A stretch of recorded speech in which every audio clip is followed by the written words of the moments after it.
रात के समय अपने मौसी के साथ सोने की जिद करने पर और मौसी के द्वारा मना करने पर 10वीं क्लास का जो छात्र होता है वह सुबह होने से पहले ही अपने मौसी का कत्ल कर देता है। आखिर क्या वजह थी और क्या मामला था? ये जो घटना है ये सोशल मीडिया पर काफ़ी तेज़ी से वायरल हो रही है। सभी लोग जानना चाहते हैं इस घटना में आखिर में क्या वजह थी कि उस शख्स को यानी उस छात्र को अपनी मौसी के साथ ऐसा करना पड़ा, यानी उसकी हत्या करनी पड़ी। सारे लोग इस घटना के बारे में इसकी वजह जानना चाहते हैं। आइए चलिए जानेंगे हम इस वीडियो में आखिर में क्या मामला था और ऐसा क्यों करना पड़ा, ऐसा क्यों करना पड़ा उस युवक को। तो आशा नहीं, उम्मीद करते हैं कि आप सभी लोग अच्छे होंगे और अपने परिवार का ध्यान रख रहे होंगे। आयुष यात्रा क्राइम चैनल में आप सभी लोगों का स्वागत करते हैं।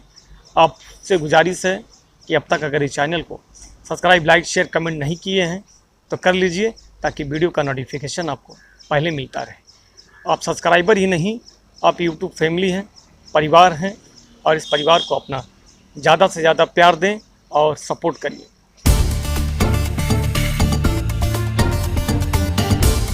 चलिए जानेंगे ये जो चौंकाने वाली ये जो घटना जो आई है आखिर में क्या मामला था, ऐसा क्यों करना पड़ा उस युवक को अपनी मौसी के साथ। ये सारी बातों को आज जानेंगे। दरअसल ये मामला है कर्नाटक का। कर्नाटक में 10वीं क्लास में पढ़ने वाला एक लड़के को अपनी 37 साल की मौसी के कत्ल के इल्ज़ाम में गिरफ्तार किया गया है। आपको बता दें कि ये जो लड़का है या अपने मौसी के साथ, या लड़का जो है अपने मौसी के जुल्म में यानी कत्ल के जुल्म में गिरफ्तार कर लिया गया है, क्योंकि लड़के ने अपनी ही मौसी से यौन संबंध बनाने की कोशिश की थी, जिस पर उन्होंने लड़के को फटकार लगाते हुए अपने कमरे से बाहर कर दिया था। यानी जो मौसी थी वह डांट कर, बोलकर अपने कमरे से बाहर कर देती है।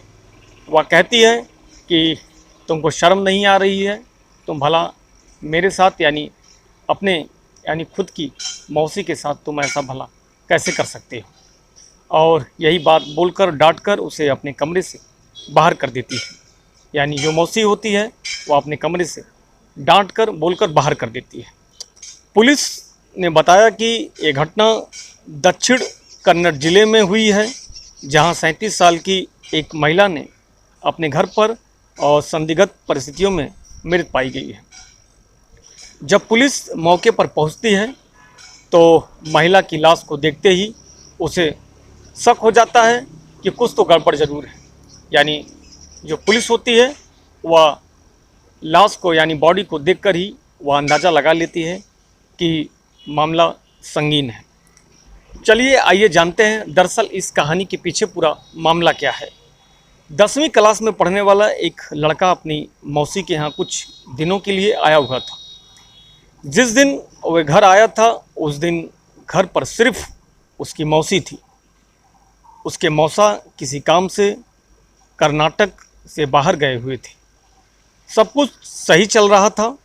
रात में खाना भी लड़का के पसंद से ही बना था और वे अपनी मौसी के साथ खाना खाकर अपने कमरे में सोने चला गया था।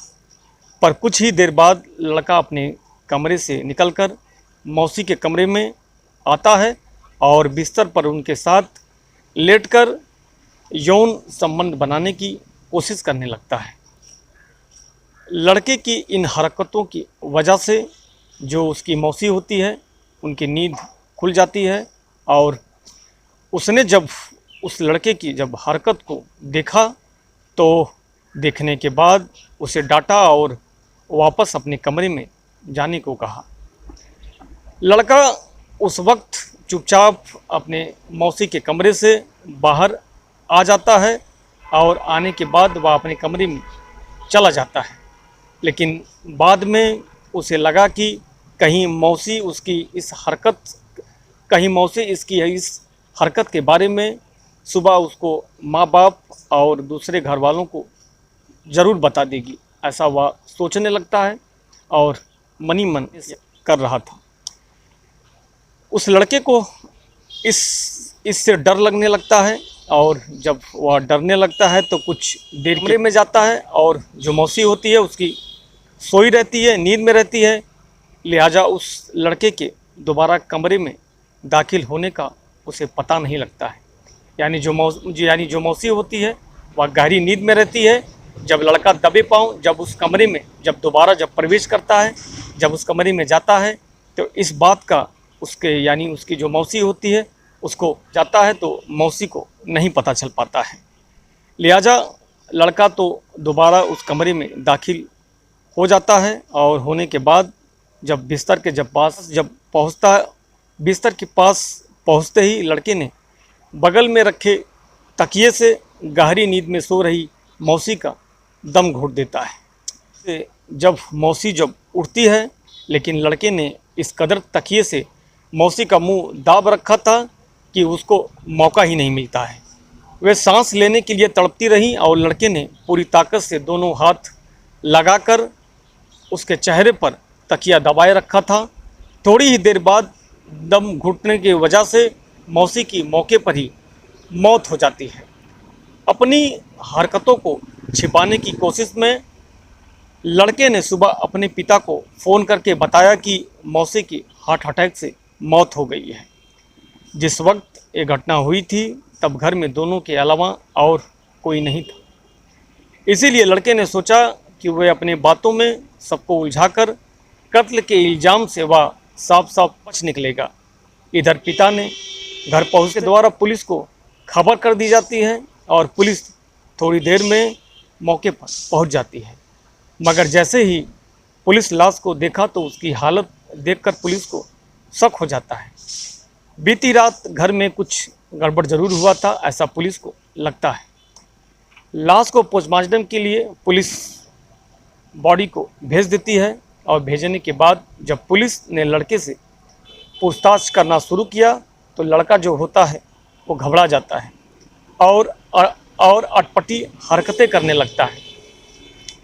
इससे पुलिस वालों का शक और भी गहरा हो जाता है और फिर जब पुलिस ने लड़के की पीठ पर खरोच के निशान देखे तो जो पुलिस का जो शक होता है वह यकीनन यानी विश्वास में बदल जाता है कि आखिर कुछ ना कुछ तो ज़रूर गड़बड़ हुआ है और जो पुलिस का जो शक होता है वह साफ साफ और सही जाहिर होता दिखाई देता है। पुलिस को यकीन हो जाता है कि लड़का हमसे ज़रूर कुछ छुपा रहा है। मौसी की मौत के पीछे उसका हाथ जरूर है। इसके बाद जब पुलिस ने उस लड़के से सख्ती से पूछताछ की तो उसने सब कुछ उगलना शुरू कर दिया। लड़के ने उस रात के मौसी के साथ सोने की जिद, मौसी की फटकार और फिर उसे तकिए से मारने की बात स्वीकार कर लेता है।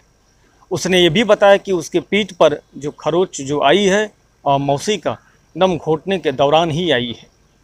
फिलहाल पुलिस ने लड़के को हिरासत में ले लिया है, मगर उसके नाबालिग होने के चलते आगे की कार्रवाई जुनाइल एक्ट के मुताबिक ही की जा रही है।